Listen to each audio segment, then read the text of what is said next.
pelajar kita menunjukkan kecemerlangan yang begitu baik dalam kejohanan olahraga peringkat daerah, yang mana kita 3 tahun berturut-turut berada 10 sekolah terbaik di daerah Besut dalam kejohanan olahraga, dan 2 tahun berturut-turut kita berada di tempat kedua sekolah-sekolah terbaik kejohanan olahraga peringkat daerah.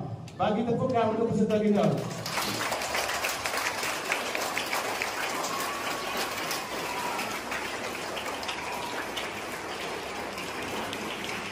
Jadi kecemerlangan tersebut adalah kesungguhan, tanda kesungguhan pelajar kita yang tidak jemu, yang tidak putus asa, berlatih setiap masa, pagi petang, sampai bertukar warna untuk meraih kejohanan, meraih kejayaan dalam setiap kejohanan.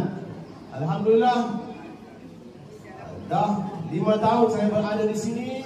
Saya tengok markah PAJSK kita berada di peringkat paling tinggi, itu A, setiap tahun kerana penghormatan yang baik di kalangan pelajar.